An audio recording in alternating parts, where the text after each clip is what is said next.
Hello viewers, we are back on this special session with Lindelwa Vanqa. Lindelwa, you have been informing us about your operation, so to say, if I use that word, or the issues you have with the Irish Garda in Letterkenny. Tell us more about Letterkenny from your own perspective, from your own views. Okay, Letterkenny is a small. It's not a big town. Like, it's a small town in Letterkenny, and there is not many African people that are in Letterkenny. Many people, they emigrated. They went to England, so now there's few people in Letterkenny. Okay. Will you, Letterkenny is in County Donegal. Donegal. Will you say is a very, your community in Letterkenny, what's the name of your local community in Letterkenny? Is it a street, or, I mean, how do you describe that area where you live in Letterkenny? Oh, I live in Long Lane. It's called Long Lane. Okay, Long Lane. Yes. Okay, and within your environment, tell us more. How does your neighbors reacted to this issue? You say you've been living in Letterkenny for how long? I've been in Letterkenny since 2008, and I was working in the Angrenan Theatre. I worked in Angrenan Theatre for 3 years.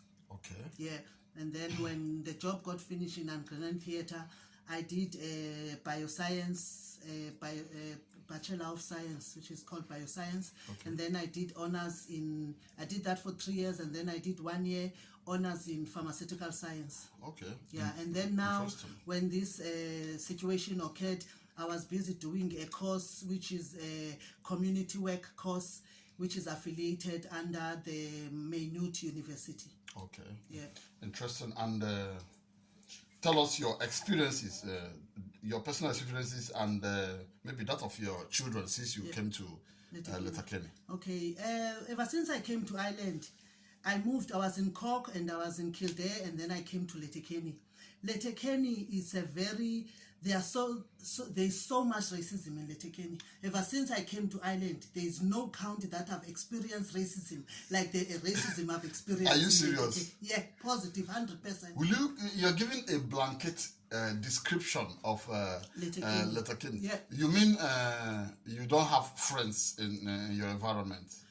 I have friends, which is friends from the same community, which is African people. Okay, let us say not everybody.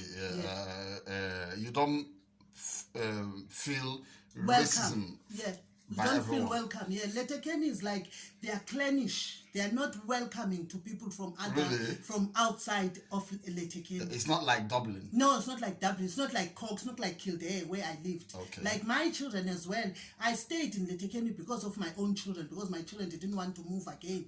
And another thing, my children, they see Letterkenny as their own home, because they grew up there. They started their primary school. They went up to tertiary level in Letterkenny. Okay, and so your children they've really integrated in the society. Yeah, they did. Then your neighbors, does the guards know about these things, that your family have integrated, and your children, what do they do that are special, that they love? Okay, my first son, who's 23, he's a chef in a hotel in Letterkenny. The one that is involved in this issue? Yeah, the father of food. The father of the father of my grandchildren. Yes, he's a chef in a 4-star hotel in Letterkenny. Okay. And then my daughter, they've all started there in primary school and up till now.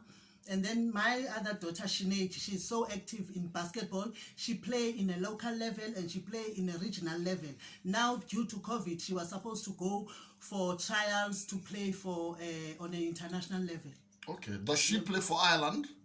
No, she was in that level. She's supposed to go for trials to play for international. Okay. Has she ever played for maybe any club in Ireland or? Yeah, she plays for Blaze in Letterkenny, and then she plays for Ulster, in a regional level where people from other counties they were picked, and then they were playing in all those basketball. So she's a well-known in Letterkenny for basketball. Yeah. All right, and so is that if you are asked to move out of Letterkenny, will you do that? I'll do that even now. Like I don't feel safe in Letterkenny. I feel like now, all of a sudden, I feel like an outcast in Letterkenny. I feel like I'm not safe because even the guards that are supposed to protect me, they are the same best people that are attacking me. I can't sleep in my house because now, if you are going to see people in your house whilst you are sleeping and you close the door, it's like it's no longer a home for me now in Letterkenny. Yes, and you said they came into your home at 10 p.m. in the night. Yeah, I'm not sure about the time, but it was dark. It was dark. So how did they come in? You didn't close your door or what? I did. I closed the door So because the second time they said the door was open, so I went and closed the door. So the third time, I don't know how they entered, which means because I went and closed the back door and the front door it has a latch, it was closed as well. So which means they kicked the door and came inside. Which means they kicked the... Are you sure they kicked or they had the key? No, they weren't. Did you check your door? No, I checked the second time when they told me that they entered through the back door was open. I went to the back door and then I closed the back door. It was open, I closed it. Okay. And then I made sure everywhere is locked because we were sleeping now. Okay. So does your neighbors know about this altercation with the guards? With the problem? Yeah, they should know because there was guards, there was ambulance, because at the left is a Brazilian family and the other side is an Irishman as well. Okay, and have you been having trouble with your neighbors since you moved into... Not really. It's just that sometimes the next door, the other one, the Irish one, used to say the children are playing music loud. You know how the youngsters and teenagers are. That's the only issue. Do you think maybe your neighbor may have reported you to the guards? No. The guards said they were sent by the lady living in Kililastin. Okay. Yeah.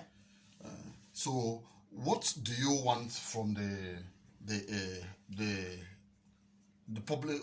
You want public opinion on this, or what do you want the guards to do about it? Are you really No, taking up this issue? I want justice because even the Garda have to have a way to speak to people. How can 8 guards come to a woman's house that is living alone with her children, with no lady guard? Okay, you're saying you're coming with the issue of the children. There was no a member of the Tusla coming to collect the children or to see for the welfare of the children. You just come into my house and barge into my house. So I need justice because it was so uncalled for the guards to batter me and use a baton for me. I have never seen that the guards have the right to batter someone when they are coming to arrest a person, especially a woman and they are men. Like, it is absolutely unaccepted. It doesn't matter the consequences. And I saw the pictures you brought, your bruised legs and thighs.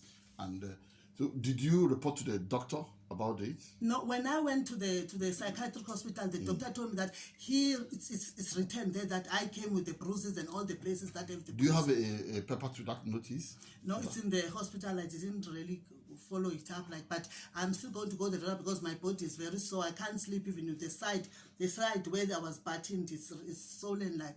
Okay, there's an office of the Garda Ombudsman in this country.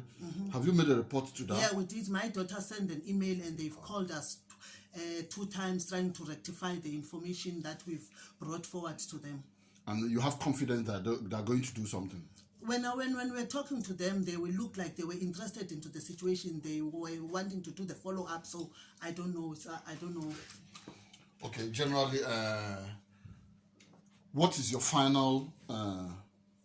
My final say is that the guards, it doesn't matter the consequences. The guards would have handled the situation in a better way. There was no need for manhandling. There was no need for brutality. There was no need for all this forcefully entrance in my house. There was no need for that. I don't know where guards come to somebody's house 3 times.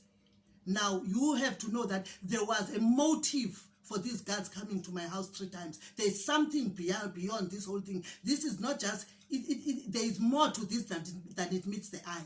That's what we say. When you say there's more to this, do you have any suspicion? I don't have a suspicion, but there was a push for the guards to act on the situation. Yes, and because they came the first time. Who do you think may have pushed the guards to act on like this? Because this is really to many immigrants, especially those living in other parts of Ireland, they may be surprised about this narrative against the guards. Me personally, in do you my think own- the guards in Letterkenny are not immigrant friendly? You know, it's the first time that I really experienced this with the guards in Yes. Letterkenny, this kind of behavior. Yes. You understand? Because I was in the Garda station and I met two ladies guards in the Letterkenny. They were so nice. They were so, one of them said she's into diversity and all this. They were trying to help Lindy. We are not part of this. We can help you. Come to us if you need any help. So I was surprised that, wow, is this guards, they are coming so nice to me after being attacked by another member of their own regime. Okay, thank you very much. Lindelwa Vanqa. We're very pleased to talk to you on this issue. We will send this to the public so that they know what is happening. Thank you for talking to us. You're welcome. Thank you very much.